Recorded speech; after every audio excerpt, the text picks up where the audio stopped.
Hello everyone, I am in my 92 GMC Vendura box truck conversion. There's my dog having some water. One thing I want to talk about, as cool as this lifestyle can be, if you're doing it on purpose, aka voluntarily. If you followed me for a bit, I did not do this by choice. I lived in the same apartment for 6 years. The owner decided they wanted to live there, so I was given 3 months notice, and rent evicted is what they call it. So this is not by choice. I'm doing the best I can, but yeah, this is survival for me. This is not glamorous photo shoots and blogger and remote working and digital nomad stuff for me.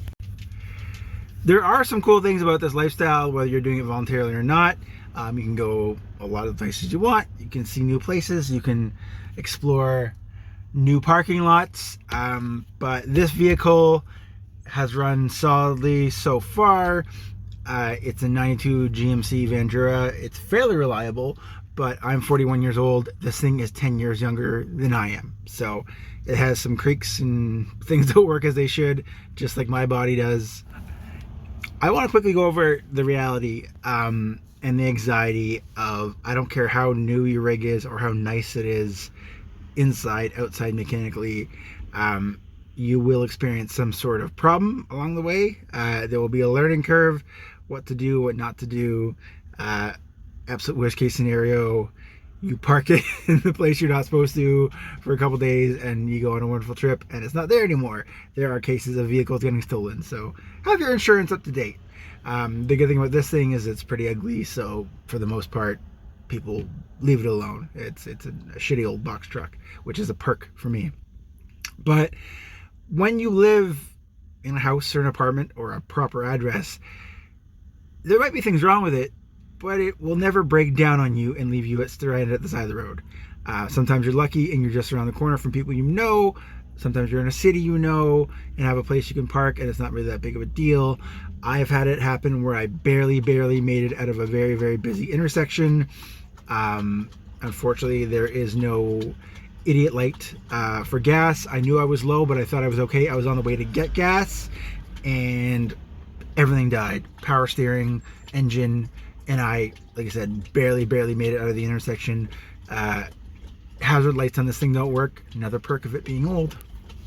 And I was freaking out, and my dog was freaking out, and you're just trying to deal with the stress of a regular breakdown. In addition to, at the time, I really didn't have money for a hotel. It was a Sunday on a long weekend. It was just bad news for me. I had a moment. Thankfully, I ran out of gas. I threw a jerry can in. My bike at the time zipped up, got enough, put a lot of gas in, and that was a learning lesson for me. Always keep your vehicle fully fueled, whether it has an idiot light or not. Gas is precious. Gas is probably one of the most important things in your budget when you live this way. But that's the reality. And when you do your build, I know you buy the best vehicle you can afford. This was the best vehicle I could afford. There was a long saga of, I bought a 2012 E350. It was a diesel. I bought it at auction. That was a whole learning lesson. I put a ton of money into it. I ended up selling it for far less than I put into it because it needed a ton of body work. After I put all the mechanicals in, I'm not perfect. It was a very expensive lesson, but I had to go with this vehicle was my backup. It served me well so far, and I have put a decent amount of money into it, and it has run it fairly well. But you're not going to build your house on sand. The foundation matters very much. So I would very strongly encourage you put as much money as possible into the actual vehicle for the reasons I said. We don't want to break down the side of the road. Worst case scenario, we're in the middle of nowhere.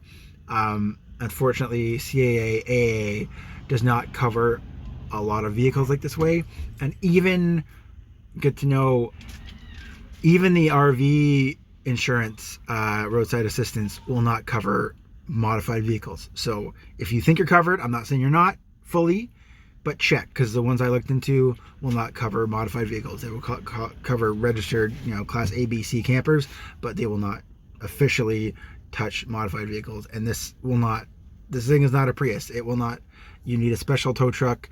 I love my box truck. I'm glad I chose this. It has a lot more freedom, a lot more room, but you are very limited to the shops you can go to. You can't take this to regular shops. This thing has a 12-foot clearance, and some places, their hoist can't even lift this vehicle, even if you can get in through the door. And I don't make this to scare anyone. Like I said, this is a cool lifestyle, but your eggs, this is your primary residence, are all in this basket. So maintenance, be very careful when buying a vehicle. Buy a good used, have a mechanic look it over before you go anywhere, and just take care of it. This is your baby. This is your home. I hope you make lots of cool memories. If you are just in this for survival mode, I hope this keeps you protected and lets you live your life. I know we have a housing crisis. Everything's expensive. It's brutal for a lot of people, but I want to say from experience that I've had a lot of shitty situations in my life, and one of them is breaking down when everything you own is in this. So good luck on your builds. Don't be scared. Just, like I said, build that little foundation. Make sure you're smart about what you do. Vehicle first, build second. Make the place pretty after you make it functional.